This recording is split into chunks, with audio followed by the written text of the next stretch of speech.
pressure from his mother for her grandbaby. He and his wife Paige took the opportunity to celebrate their baby, a 2007 Mustang GT instead. Tomasic owns South Valley Photography, which specializes in car enthusiast pics. He says his mom has a great sense of humor. What about that grandbaby? That's funny. That is very funny. Very clever. Good for them. All right, that is our time for now. We thank you for watching on this Thursday. We'll be back here tomorrow with Michael Bruno and the News Hounds. Yep. Have a good night. News 3 at 5 starts right now. Right now at 5, public education supporters are fighting for more special education funding in Wisconsin, while Republican leaders say this is the best they can do. 5 people are seriously injured following a crash on Monona Drive. We'll have the very latest. From the Channel3000.com Alert Center, this is News 3 Now at 5. And thanks for staying with us. Our Hunger Heroes campaign is underway right now. If you want to help provide 12,000 meals to kids, call into our Hunger Heroes hotline and make a donation. The phone number, there it is, area code 608-274-4000. Right now, Cisco is giving a $5,000 match until the end of the telethon at 6:30. Public school supporters are pleading tonight for state lawmakers to pump more money into programs for students with special needs. The Republican-controlled Joint Finance Committee passed a $100 million increase in special ed funding, but advocacy groups say it falls short. Rose Schmidt joins us live now at the Capitol to explain what they're asking for instead. Rose? Yes, well, that increase for special ed is part of a $500 million K-12 package that the state's budget committee passed today. Republicans who control that committee say it's the best they could do, but parents and educators who rallied here at the Capitol are urging them instead to pass Governor Tony Evers' $1.4 billion budget plan. We're not above begging. We have been on our knees begging for our kids for the past 10 years. Well, we're sick of begging for crumbs. A cry for help from public education supporters as they ask state lawmakers to approve more money for K-12 funding, particularly for special education. We do not have enough funding coming from the state and the federal government to cover our legal obligations to serve our children with special needs. Chris Caruzzi is on the school board for the Madison Metropolitan School District, where she says each year about $53 million is taken from the general fund to help students in special ed programs.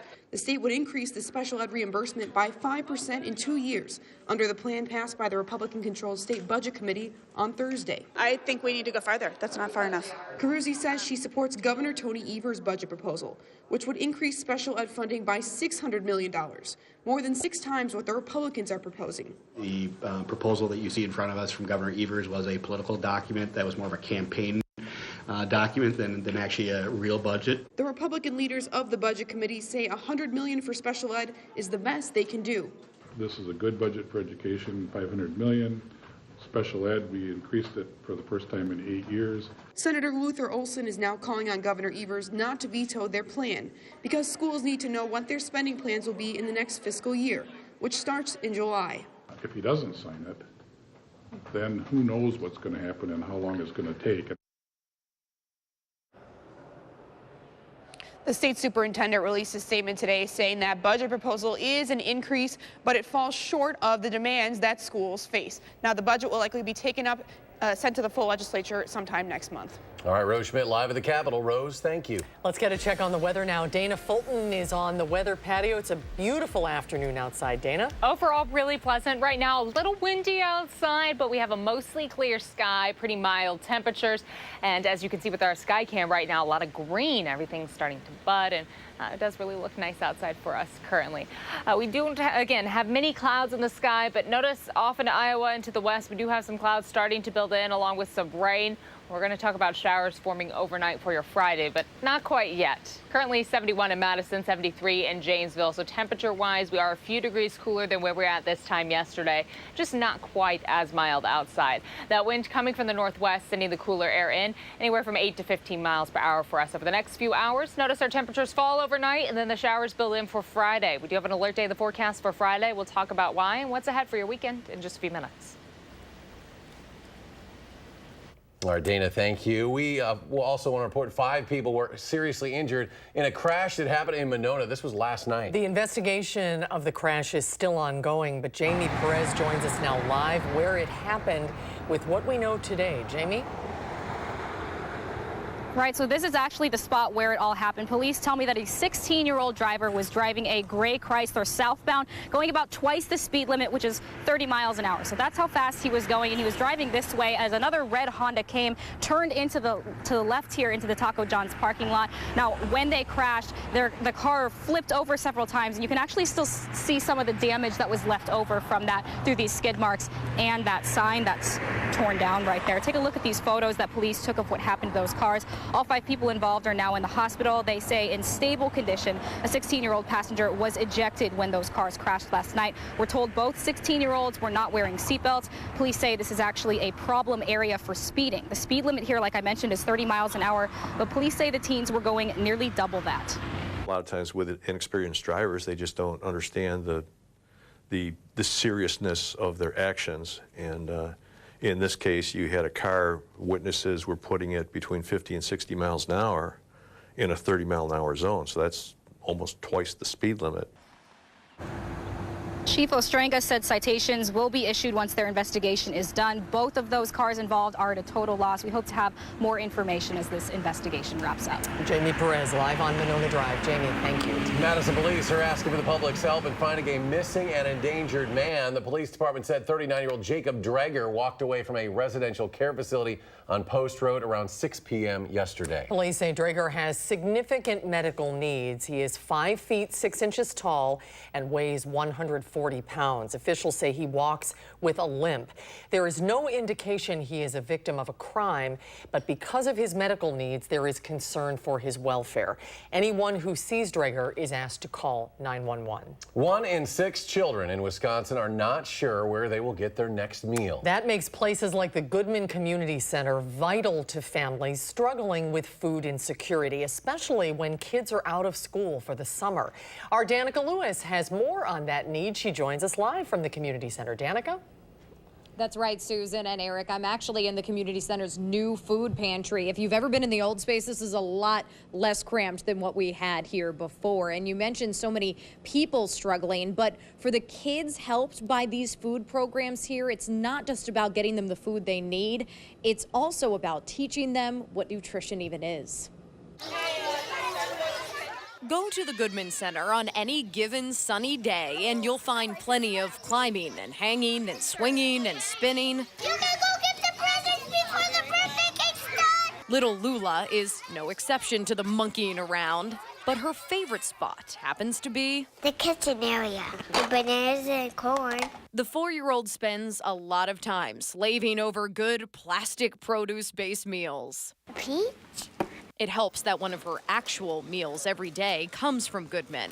2 of 5 Wisconsin families relying on food stamps have children to feed. I have some parents that come in that needs the food pantry. Jaleesa Galvin started teaching preschool here last fall. And it's just something that I enjoy doing because I can see where they started off and where they at as they're entering like kindergarten or off for the summer. So like I see a big change. But that change, that growth can't happen if her kids are hungry. Something she worries about even more once older brothers and sisters are home all day and not getting food from the cafeteria. Like I think a lot of families will come then because like that older sibling is home and food goes out faster. Up to 300 kids and teens are on the playgrounds or in other programming at Goodman over the summer. And there's some stuff down here. And while we can't keep 4-year-olds from less healthy favorite foods, I like pepperoni pizza. At least Lula and her friends are learning what should be in their own kitchens at home. I'm making a lot of muffins. We don't know what kind of muffins she's making, but you go, Lula. All right, if you want to provide 12,000 meals to kids like Lula and their families, call into that Hunger Heroes hotline and make a donation, 274-4000. Last hour, I should say, we had Culver's and the Culver's Foundation step up with the donation, and we want to add that Cisco is offering up another $5,000 match until the end of the telethon. So please call in and give if you can. You can see there's a lot of food on the shelves here, but a lot of space to fill as well. And be sure to stay tuned if you need another reason to donate today, because we're going to talk with an immigration affairs specialist about how the work here at Goodman and her work for Dane County all kind of comes together and really is helping people out in the same way. So we'll be back later this half hour, but for now, I'll send it back to you. Thanks to Culver's and Cisco. It's very exciting, and thanks to all of you who have called so far. The volunteers will be here till 6:30 tonight. 274-4000. Keep the phone, every little amount, even if you just have a few bucks, go ahead and do it, because it does make a good difference. A big difference. Danica, thank you. Thank you, Danica. Dr. Dwight Watson has been announced as the new chancellor at UW-Whitewater.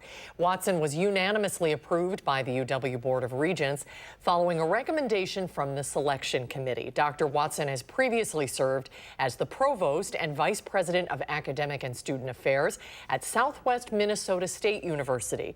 His first day as chancellor at UW-Whitewater will be August 1st. All right, the Milwaukee Bucks started the Eastern Conference Finals by winning their first 2 games, of course, but the Raptors have battled back at home to tie the series 2 games apiece. Our Kevin Lewis is live at the Fiserv Forum ahead of a critical Game 5 tonight. Hi, Kevin.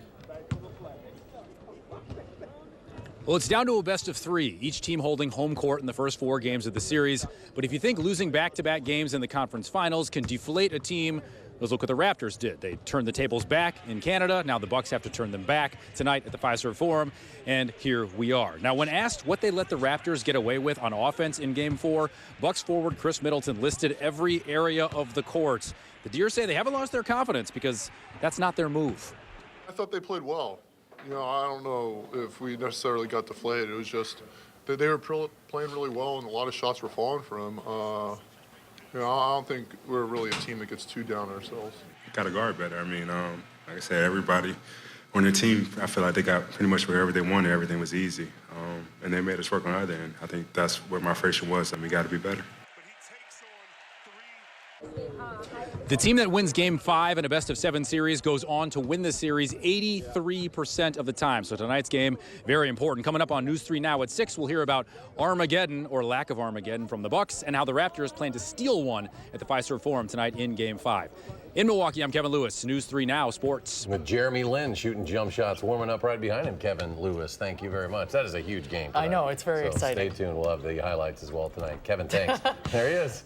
More local news. Blind and low vision travelers will now have assistance at Dane County Regional Airport today. The airport launching the IRA app today, it's called. The technology uses smart glasses or a mobile app to easily connect the user to a live trained human agent that can see the environment around the user in real time. Agents then can get information about the location where that user is calling from. Agents will help users get flight information, finding the line at security checkpoints, and also helping them verify their luggage at a baggage carousel. And this is just one extra tool in the toolbox that can help somebody get over that anxiety, get through, and really feel comfortable when they're navigating a busy airport, or navigating through the TSA, or navigating to their gate, right? Like, this is something that gives them confidence, that reduces anxiety, and gives them access to visual information that they never had. The IRA app is free and available in the Apple Store or Google Play App Store on your phone. More to come on News 3 Now at 5. Up next, the insults keep flying between the president and congressional Democrats. We'll tell you the latest. Missouri is under a state of emergency following tornadoes and flooding across the state. We'll have the very latest. And another rough day on Wall Street. The Dow off 286 points. The NASDAQ loses 123. The S&P 500 falls 34. We'll be right back.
President Trump and congressional Democrats are digging in their heels after a meeting on infrastructure ended abruptly on Wednesday. The president continued venting on Twitter today, accusing Democrats of being a do-nothing party, while fellow Republicans slammed Speaker Nancy Pelosi's use of the term cover-up to describe the president's behavior.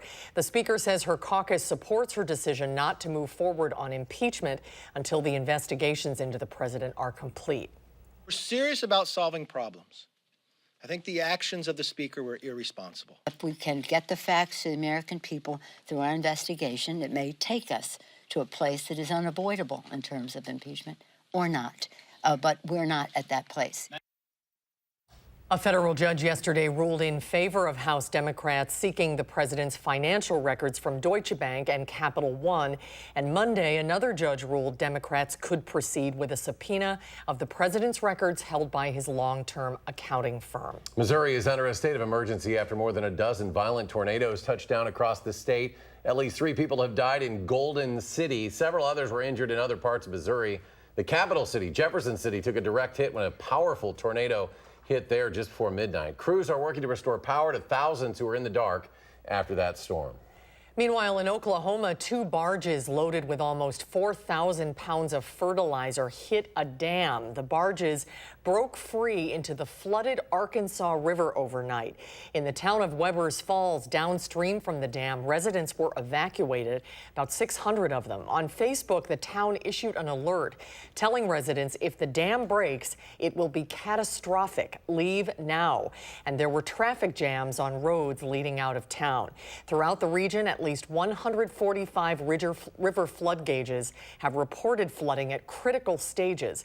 The storms have claimed at least 7 lives this week. Well, around here, Dana mentioned it's a little breezy out there, but otherwise absolutely beautiful across southern Wisconsin. Let's get our first alert weather now, Dana. Really, again, today's been great. We are keeping our eyes, though, of course, on what's ahead for your Friday. Right now, our Doppler track is quiet, but as we look ahead to Friday afternoon, we do have a slight risk for severe weather stretching above the state line up into Madison, and then a marginal risk for areas north of Madison. The primary concern, we are expecting a lot of rain to come through tomorrow. A round in the morning and then another round coming through throughout the evening and overnight. Could bring very strong wind gusts, the possibility for hail, but the primary concern, some isolated flooding possible late Friday and into Saturday morning. So right now we've had high pressure keeping us fairly quiet today. The breeze coming from the northwest, so temps were a little lower for us this afternoon compared to yesterday.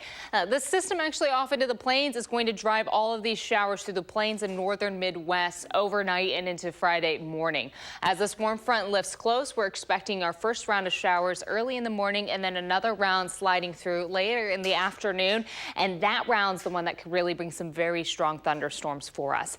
As that warm front lifts over, Saturday's temperatures are going to hop up quite a bit. It'll be pretty mild outside on Saturday, and then that trailing cold front cools us down as we head into Sunday. So overall showers again throughout the day on Friday. Heavy rain at times, strong wind gusts. If you can have your plans be indoors, would certainly recommend that. The rain moves throughout the day. Heading into Saturday morning, we'll still have some lingering showers, especially on the southeast corner of the state. But notice how our breeze coming from the south throughout the day on Saturday. So those temperatures, I think, getting close to 80 or in the low 80s along the state line.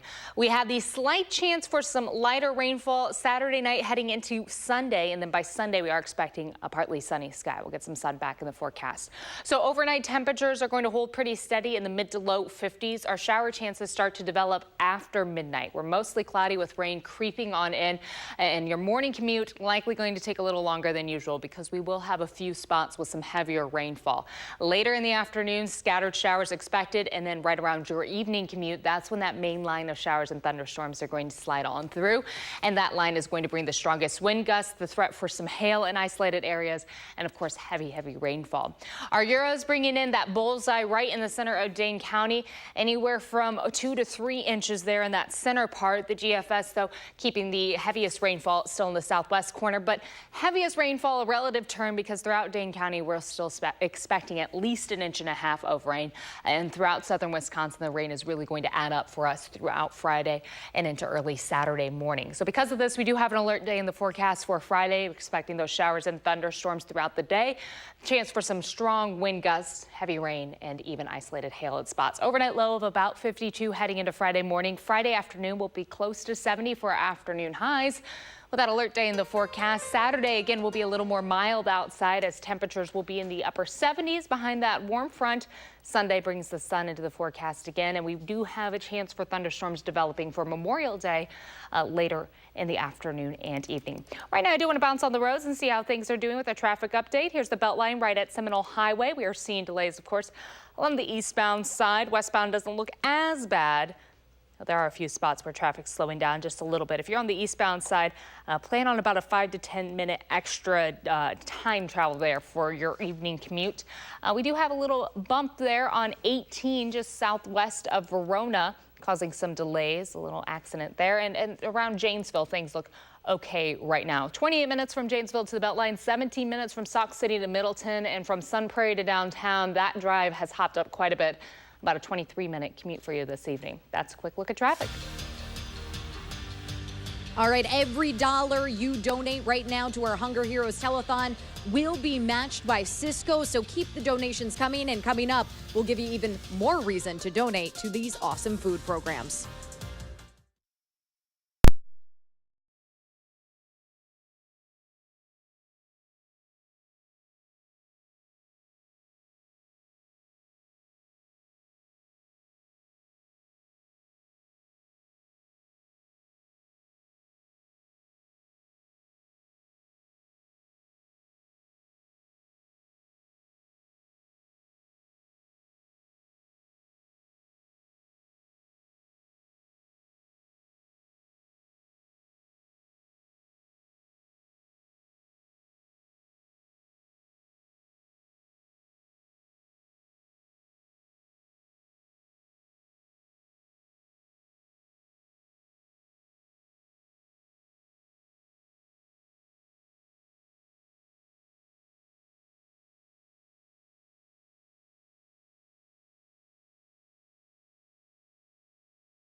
Good afternoon, everyone. I'm Danica Lewis, live today at Goodman Community Center in the brand new food pantry. A lot of work went into this, a lot of work going on in this building, and a lot of work being done back at the station where we are holding our Hunger Heroes Telethon to feed 12,000 meals to people across Dane County who really need it this summer. And joining me right now is Fabiola Hamden. She is an immigration affairs specialist with Dane County. Thank you so much for joining us.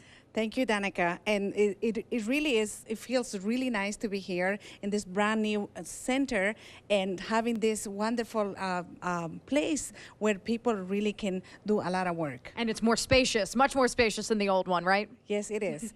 And yeah, no, I am honored to be here and then really put a word out to tell people that really we need a community. We need the entire community to really look after each other, especially in the summertime when sometimes, you know, food scarcity happens and sometimes families do not feel very comfortable of going to a food pantry and ask for food. But coming to the Goodman Community Center, it just feels like home. As you can see, it has tremendous amount of programming and friendly people, and of course this is a really needed resource that we need to provide to our families. And it just kind of connecting your world with the Goodman world. I mean, when we talk about minorities in our community too, I imagine the need is just as strong, if not stronger there.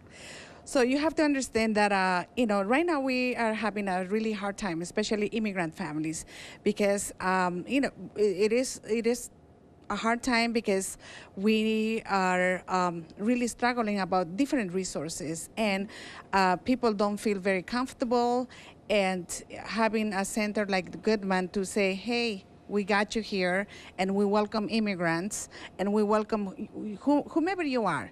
You can come here and then not only provide you with some very needed food items, but then also with some programming, and then really the staff here is amazing. We thank you for your work in all of this and for being here today. Thank you so much. Absolutely. Thank you so much, and invite everybody. We have a great community, and we have to pull together. You got that right. And pulling together we will. 274-4000. That is the number for our telethon. Please get those donations in. Thank you, Fabiola. Thank you. And we will have one more check of your weather coming up right after this.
Here is a look at some of the stories we're working on. Tornadoes and floods continue to ravage the Midwest. With more severe weather in the forecast, your Memorial Day commute may face serious delays. A growing controversy in Philadelphia. Why did an off-duty cop shoot a panhandler last night? And we'll tell you why the new Geography B winner is a double champion. Tonight on the CBS Evening News. Enjoy today because it changed tomorrow. Yes, tomorrow a very different direction for us. We're planning on showers and thunderstorms around in the morning and then scattered showers throughout the late morning and early afternoon and then another significant round in the evening. And that can bring a few strong to severe thunderstorms along with it. So we're looking at some hail, wind gusts, and isolated flooding by Friday night. More updates in 30 minutes. The CBS Evening News is next.